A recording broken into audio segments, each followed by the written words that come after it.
Our next speaker is going to touch on something very personal to myself.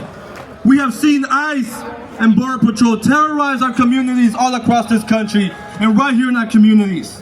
We have seen the families being ripped apart. We have seen the people detained. We have seen the people killed. But we have also seen the people resist. In Minneapolis, there was a historic general strike. That everywhere ICE has come, the people have been there with resistance and organization. I am happy to introduce our next speaker, Dr. Andrea Cazales, a double Tar Heel. Is a doctorally trained nurse, health justice researcher, and community activist based here in Durham, North Carolina. A daughter of Mexican immigrants, her work is rooted in a deep commitment to social justice, community wellness, and youth empowerment. With 7 years of experience as a nurse and a PhD focused on youth mental health, Andrea has seen firsthand how policy decisions shape everyday life. So please make some noise for Andrea Cazales.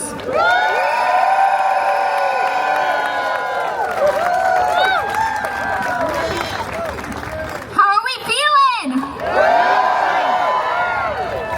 I'm Andrea Cazales. I am a worker and proud daughter of Mexican immigrants. Let me be clear. It is not defund ICE. It is not reform ICE. It is abolish ICE. Because if you can remember a time before 2003, then you can remember a time before ICE. But let's not stop there. If you object family separation, the deaths, the inhumanity, then you have to understand it's not just ICE at the center of it all. It's Customs and Border Patrol. It's the Department of Homeland Security. It is policing. It is surveillance. It is a for-profit system we live under. We are here today because what is happening to us, to the people we love, and to strangers does not sit right with us. And that matters. But I want to be clear. Showing up today is powerful, but it is not enough. That's right. Because we are fighting. It is not just against brutality of ICE, or family separations, or the detention centers, or even just the deaths at the hands of ICE. We are fighting for the system that created all of it. A system that allows people to be treated as disposable. A system that puts profit over people. A system that gives us feelings like we have kings, billionaires, CEOs, while the rest of us are just fighting to survive. So, if we are only fighting ICE as a single issue, but not the system that made ICE possible, we will be fighting just symptoms and never the root.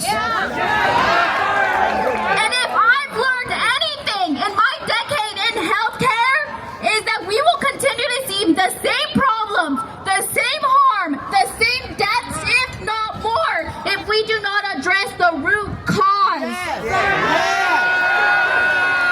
ICE does not operate alone. It is connected to surveillance systems, to corporations, billionaires, data centers, AI technology, to policies made in our local government. Because one of the biggest threats right now is expansion of surveillance technology. These are systems tied to ICE and law enforcement that use collected data to track immigrants, protesters, and now people seeking reproductive health care. And locally, we are helping to build that system. We are arming the federal government to use that technology to continue to wage war against working class people. It is all connected.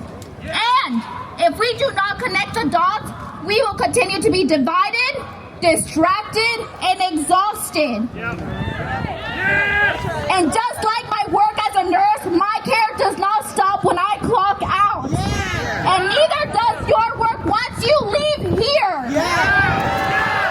Because the same system that separates families is the same system that determines who has access to health health care?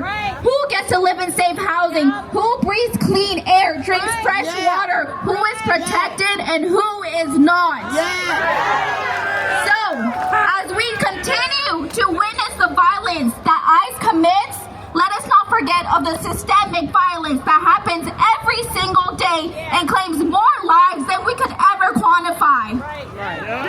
So I need something to shift today. We cannot just be mobilized. We must become organized. Because mobilization brings people together, but organization builds power, and power is what creates real material changes in people's lives. This cannot just be a moment. It has to become a way of life. It means asking yourself, what am I willing to sacrifice? What am I willing to change? What am I willing to give up to stand with community? Because real change requires discomfort. It requires inconvenience. It requires sacrifice. As my dad, mi papi used to tell me, hazlo cansado, hazlo roto, hazlo con miedo, hazlo. And that means do it tired, do it broken, do it afraid, but do it. And he said that with a deep understanding that change requires real sacrifice for the people you love. But don't get me wrong, it is tiring. It is tiring having to prove my parents' humanity, our worth, our contribution, as if our existence isn't enough. And yet, time and time again, the only way this country seems to respond is when it disrupts its economy. When crops go bad, or when construction is delayed, or when it inconveniences the top 1%, that's when something gets done. So, if the system, that is the system we're up against, then we need to be clear about how we fight it. If you want to hit it where it hurts, where do you think it hurts? Their pockets! Yes, their pockets. That means being intentional about where your money goes. That means being willing to cut ties or drastically cut back, even when it is inconvenient to you. That is why, because we are the people that fund the systems, and they are funded by us. That is Amazon, Whole Foods, Starbucks, ChatGPT, Home Depot, Lowe's, universities like Duke that are contracting airlines like Avilo used to separate families. That is the price it takes to stand with community. So we cannot just organize around issues. We have to organize around the system that created them. Because ICE is not just a policy. It is a product of a for-profit system. And we must meet the urgency of this moment. And I've been hearing the feedback about this protest, and it's valid, because right here, it is the beginning for some, but it is not enough. We are beyond mobilizing. We need to organize. So, what does that actually look like? It looks like connecting with your neighbors, asking what your community actually needs, financially supporting mutual aid networks, joining tenant groups, labor movements, holding your city accountable, divesting surveillance technologies and data centers and policies that harm working class people. Connect the dots, because our collective freedom depends on it.